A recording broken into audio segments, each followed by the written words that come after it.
Okay, so hopefully this works and you can see my slide. Again, we really have very little slides. It's really just to have a placeholder for people who know that they're in the right place when they come here.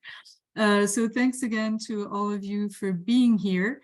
Feven is going to help me out with the couple of questions that we have here for the polls. And so what we wanted to start with was to ask you a very simple question to get a feel for the people in the room and whether you are currently measuring the value of your digital implementations. So Feven is going to put that on the screen.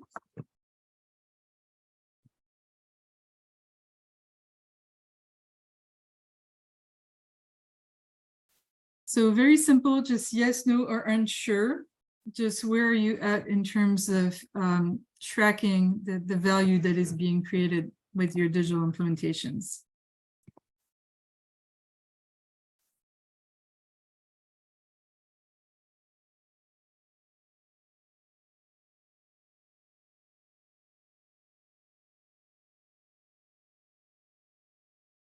Okay, it looks like a big group, but we have one answer. So please go ahead and continue to answer.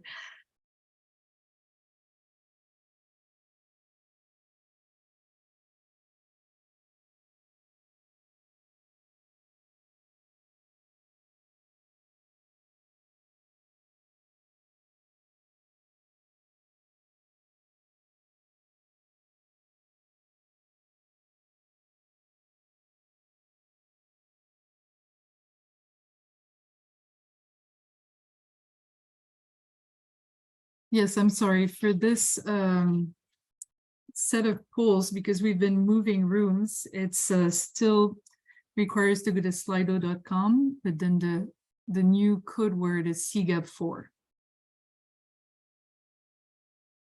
Okay, I think that's good enough. We have a few of these, so it's really just meant to do a quick check, but I don't want to spend too much time if people are not answering this. So we do have a few of you who are mentioning yes. So please, if you've mentioned yes, we hope to hear from you on what you're doing and what's working and what's not. Great. Feven, let's stop this poll and let's go to the next one, please. Okay, so more specifically, the work that we did in this pilot was to track customer behavior with a number of key dashboards, as what was explained before. And so now we'd like to hear if you are tracking yourself, if you're tracking customer response to your digital implementations. So please select one of the answer. We are tracking customer response, but can do more. We are not tracking it, or we are tracking it and we are satisfied and it's sufficient.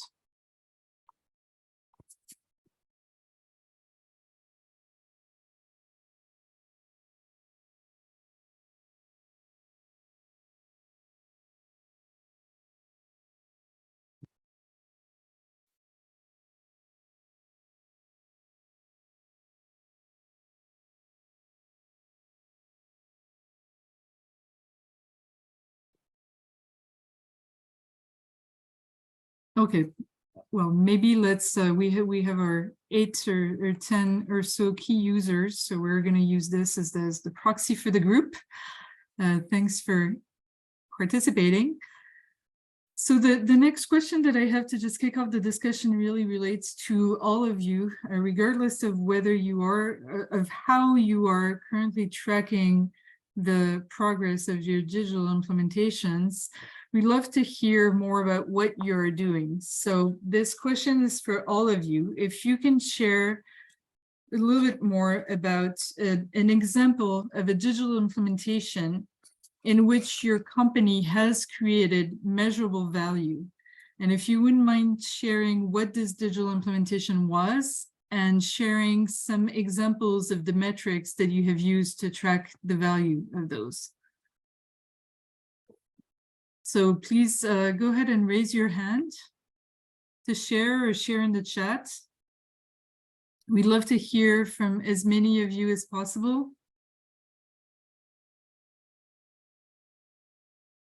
This is not a poll, this is just a question for you.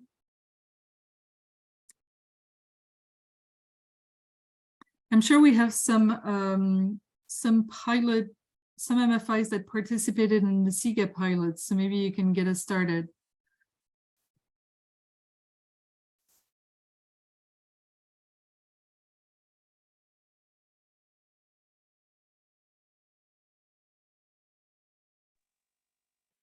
Yeah. Isabel, do you want me to go? This is Imran. Sure. I'm happy Yeah, to go start ahead. the conversation. Sure. Sorry, the question was, can you say that one more time? Sorry. An example of a digital implementation in which you have created value, and how you are measuring that value. Okay, so I'm gonna go to the operational side because that was easier for us to measure. So the immediate value that we saved from going paperless in our 504 branches because of the digital journey, we converted the manual to digital, which manual meant there would be a paper printed out and then on two papers, and then the microfinance officer would go to the field and collect the loans, right? And check if the loan has been collected or not. And there were multiple rows, very confusing. So we have transformed that into and in the app, all the informations are there. So no more paper printing anymore. And everything is saved online. So we this year we have roughly saved north of $160,000, right? In just this one effort and we started it from last November. So November, December, January, February, March, April. So let's say in 6 months, the saving is roughly about $160,000 so far. From paper, we have additional savings from print, but so printing from the printer, from toners and stuff that they're estimating. But roughly, we are thinking per year, it's going to be north of $500,000. So mostly. Great, thanks so much. This is a great example of the business value that is created by a digital implementation.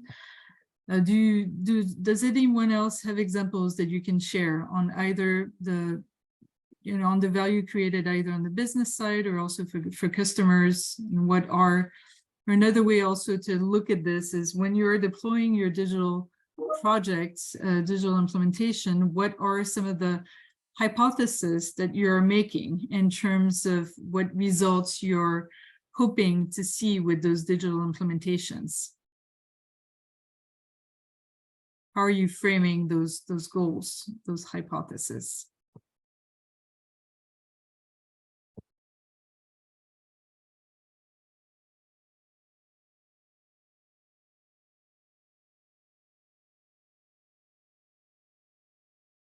I'm going to call on some of you who have responded in the chat, for example, that you were tracking. So Wahid, for example, you said you were tracking progress, so you were tracking value, but you can do more. Could you share with us what you are currently doing, some examples?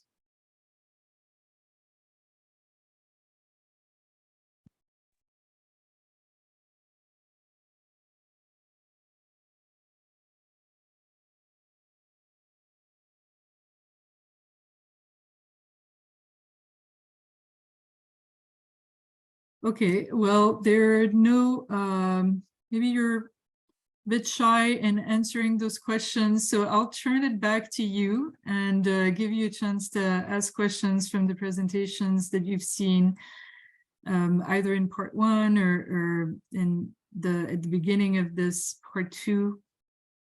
What are some of your questions around this topic? Why are you here? What would you like to hear more about? Either from Kay, from Imran, or from some of the other institutions that participated in the pilot. The floor is yours.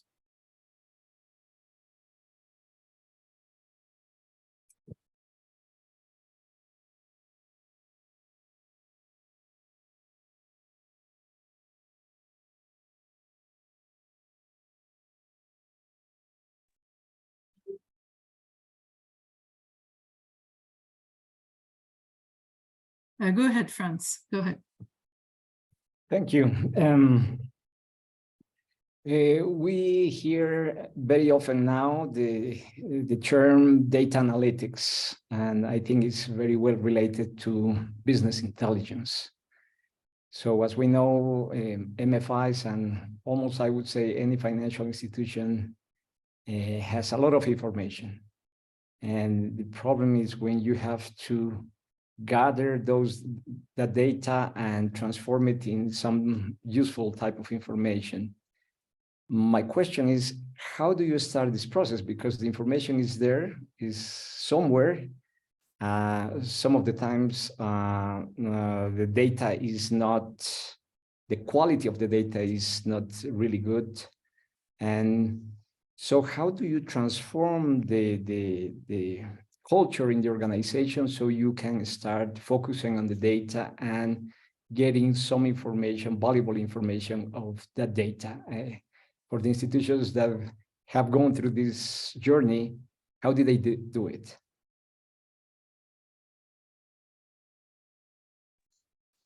Thank you very much. Thanks for the Isabel. question. Yeah, Kate, go ahead. Yeah, I was thinking to give it to Imran because Imran case is case in point where he got a lot of a data integrity issue and how he has overcome it. I believe he have already shared a little bit hints, drop in a little bit hints here and there on the first session, but I want to give it to Imran.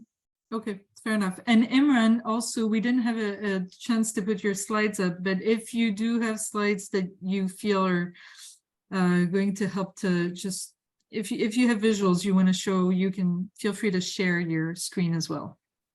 Cheers, Isabel. I'm taking it from the phone, but my apologies. Okay. Next time I'll be more No worries. prepared. No worries. Go ahead. But thanks, Kay. And Franz, that's a wonderful, wonderful question. Frankly, that in all honesty, that was the biggest pain point we had to deal with. We had so much data. I would say about 50% was junk, right? So that's really a major pressure point, right? So we realized some of the data like gender, they're fine, right? They've saved male versus female, age also more or less there. But when it came to sectoral breakdowns or professional breakdowns, where actually some judgment is required, right? Is it even when you break down farming, when you get into details, right? What type of farming it is. So what we saw is the more granular it got, the more messy it got. It was all over the place. So it actually helped us then say that, look, maybe too much granularity with the staff we have. Remember, we are a nonprofit, they're working in the field. There's a level of skill set constraint that we deal with as well. So we became smart, I guess. So that case analysis, Mark's feedback helped us saying that, look, let us be realistic. So we had like 300 sectoral breakdowns. We rolled it up to 60 so that it's digestible for them. So it's almost understanding the skill set you have, acknowledge the limitations, something that I keep on saying. This is Bangladesh, there are limitations around the skill set that we deal with. Make this understandable. So if people understand, they're less scared, right? And less likelihood to make mistakes or provide wrong entry. So we have really, I don't know, for lack of a better word, dumbed down the areas where it requires a lot of, thinking. And we kept it very, very simple. And then on top of that, I touched on this a little bit. We are investing heavily on training, right? We are engaging them nonstop. It's almost like repeating. And then there is a team who's monitoring it.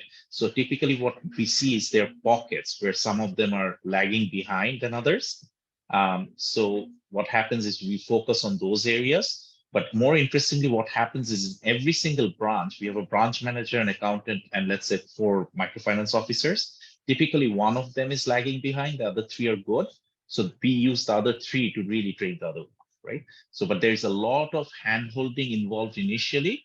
But what we have seen is typically when when 3 out of the 4 or 5 people pick it up, other people also pick it up, right? But it's a very painful exercise, in all honesty. I don't know, Kay, if you want to add something, but it's really painful. It is what it is. Yeah. I have been with the journey and, it's been liberating in some way that you figure out what to solve. And friends, I want to add 2 additional points to your question. First, if you don't start now in terms of the solving the data integrity issue, it will only get worse because your team will accumulate more customers. And that means that you will have more bad data, your issues will grow. Your issue will grow exponentially as the team accumulate acquire more customers. So that is one point. And another point is that even if you kind of have the data issue with human intervening data points, like Imran mentioned, gender, national identity card, and there could be a lot more, age too. So even if there is problems or issues with the human input data, you can still do analysis on like system generated data, which means the customer doing the transaction on the app or doing the transaction on the branch. So those are those data points that will be generated by the system. You can, I would say, to a higher degree of trust or like integrity, you can rely on them, and you can use that data to analyze, to monitor the customer behavior, and that could be your starting point in order to kind of like do the buy-in, from the stakeholders to solve the data issue. So saying that, look, we have got this customer behavior data using the system information, but then we can do a lot more if we solve this data issue. So I would go around to solve the data issue in that way. So yeah, this is the answer to your question. I just want to add to that also, just to put the challenge that you've mentioned in context, that of the institutions that participated in the CGAP pilot, also, as Mark mentioned, we had 5 institutions for the first pilots and then added another 22 or 23 institutions in the second pilot. So it was a group of, let's say, 30 institutions. And those were all institutions that had been screened for being somewhat more mature organizations in terms of the capability to do this, because our time frame was quite limited.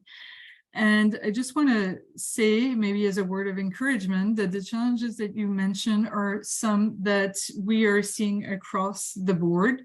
The need to really do quite a bit of work on the data cleanup and on increasing the skills for the data analysts. So some of the foundation that is needed.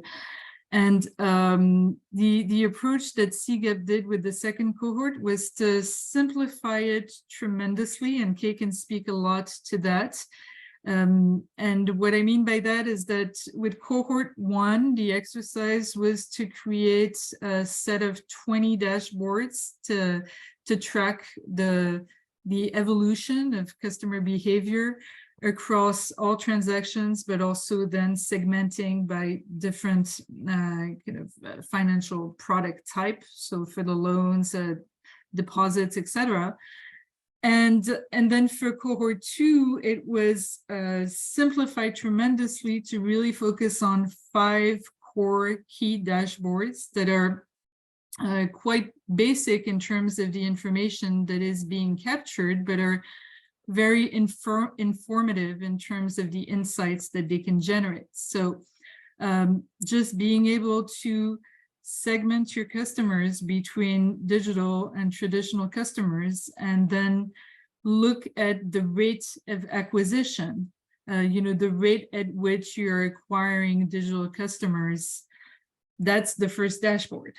And then digging a little bit more into that and looking at segmenting further the digital customers and seeing what are we learning from the behavior of the digital customers in terms of the number of transactions they're doing and how much volume they're doing.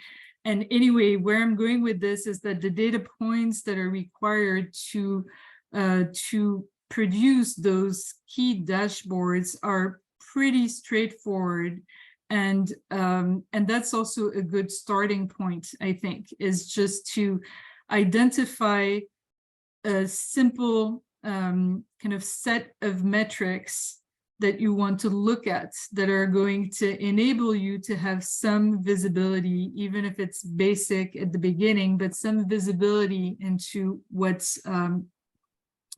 is happening with your digital interventions. and then build from that, because the exercise that Kay walked the institutions through in this pilot was to get into the details of how to produce the queries for each of the dashboards and what were specifically the data points that were needed. And in that process, there was a lot of back and forth and identifying some data anomalies, and that helped to clean it up also. So just to say, it can start really simple and then just build on that. I wonder if we can speak a little bit, Imran, if in speaking about this session, you had flagged some of the challenges in terms of this issue of the need for the data analyst and the product people to really work well together to create meaningful insights that are going to help the business progress. You had identified some of the challenges there. I was wondering if you could speak a little bit more to what Shakti did on the human resource side of things in improving your business intelligence practice, like what was needed to get people to work more effectively together and to fill some of the skill gaps. Yeah, thanks, Isabel. I mean, before we get there, I think there are a couple of questions maybe we can touch on. So your point, Isabel, on, and I think this is very important for the group, right? What you, for us, I think Kay will agree that first segmentation of digital versus traditional and the number of transactions, which was probably the toughest journey, okay? Because that's where all the anomalies, all the data descriptions, like there was double counting and all that, everything was there up front, right? So, but the point is, if you, as Kay said, if you don't start, you don't know, right? So you have to start somewhere. That's the key point. And you have to be aware that your data is not going to be clean, but it's okay, right? I mean, there's a lot of common sense, a lot of logic that gets applied, and we figure things out, right? Which allows you to do more things down the road. And I think that was one of the comments in the chat box as well, right? I think Ruth mentioned this, and to answer her point, it's always helpful to have some hypothesis. And some of the hypothesis can be, you already know what the answer is, but use the data to try it out, right? That's probably one of the safest ways to approach it, right? Just to get a sense. But in terms of what you said, Isabel, absolutely. I think buy-in is very important, right? Senior management needs to have a strong buy-in that this is something we need to do. But oftentimes more important is different departments need to have a buy-in, right? So the program needs to see the benefit of it. Otherwise, they'll never help you, right? So the moment they started realizing, oh, okay, I'm not going to focus on this segment, but the other segment, and that's actually improving my portfolio, improving my business, they're all over it now, right? Even 6 months ago, they're like, what are you talking about, right? But one of the key pieces of, there almost needs to be a layer in the middle where the IT people speak a very different language that my program people do, right? So it's almost like I have a group of people whom Kay worked with who were basically interpreters, right? Look, again, this is what it means. This is what it actually is. So again, you need a group of people who have understanding of the program, how it works in the ground, but they also know how to translate it into tech people who are doing the analysis, right? So that's very, very important. Where in Bangladesh, I struggle a lot is basic data analysis is okay. But when you're trying to get a little bit more sophisticated, right, where you want to be predictive, like, okay, this is the pattern, that means it might be this, that, I don't know what's called. Kay will be able to say, maybe data scientists, I don't know what it's called. That's where we are really lagging behind, right? This is not something we're there yet. Frankly, this is not where Shakti is there yet, right? But we plan to. But for now, we are very focused on building a strong basic data analytics team, focusing on Power BI and understanding our data.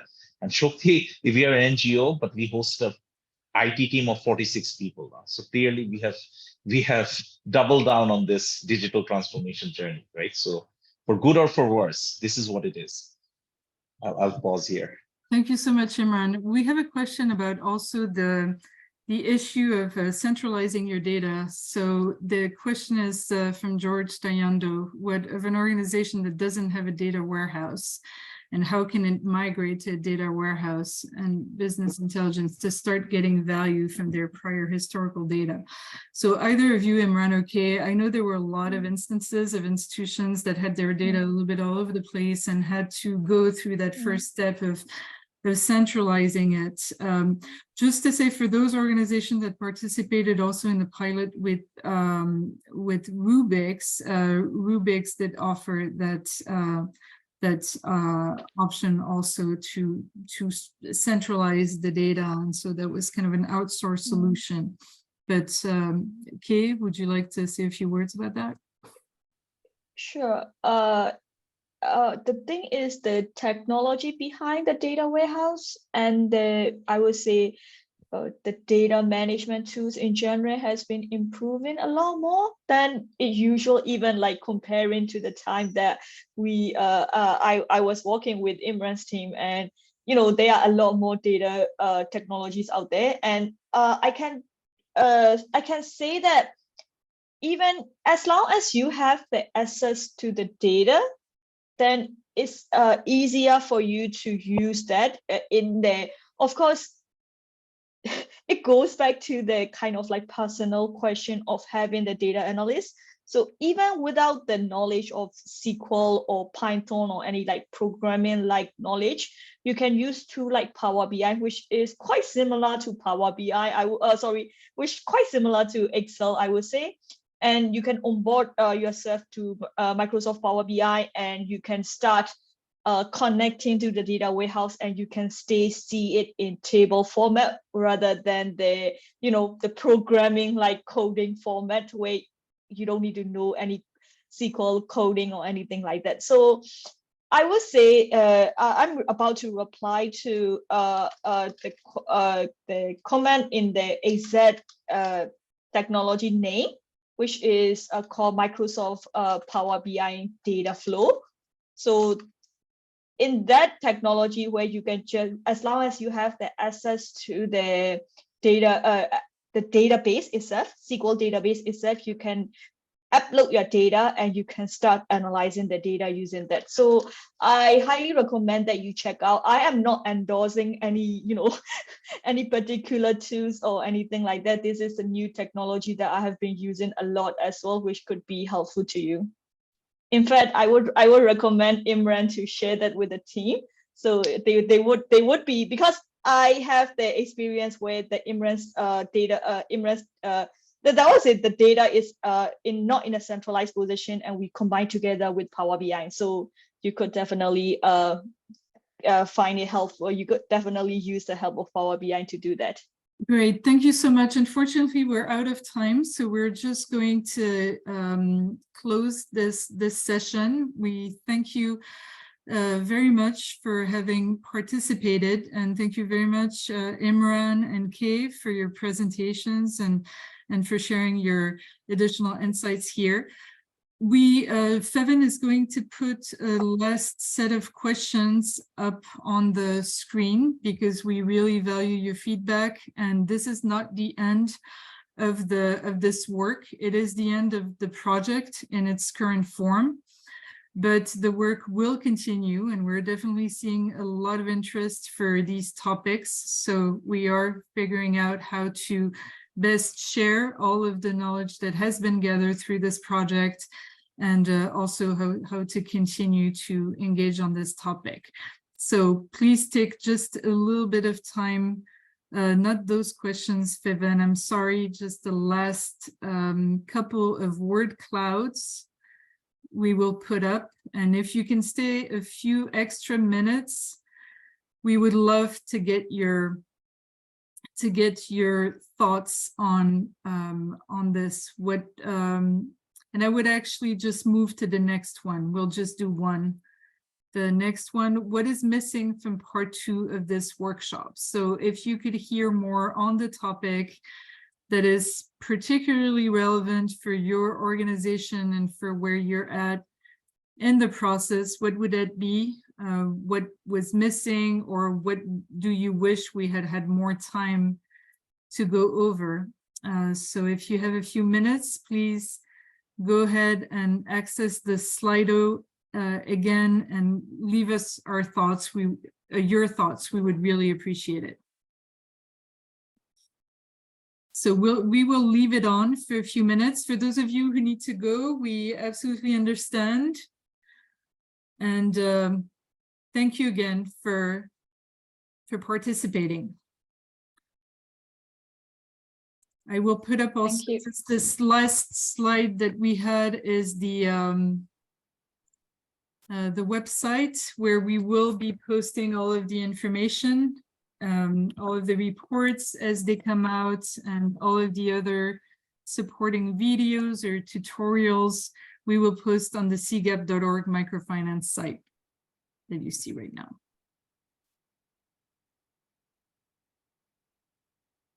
Great. Thank you, everyone. Thanks for your participation, and we hope to see you again soon. Thank you. Thank Bye-bye. you. Bye. Thank you. Bye.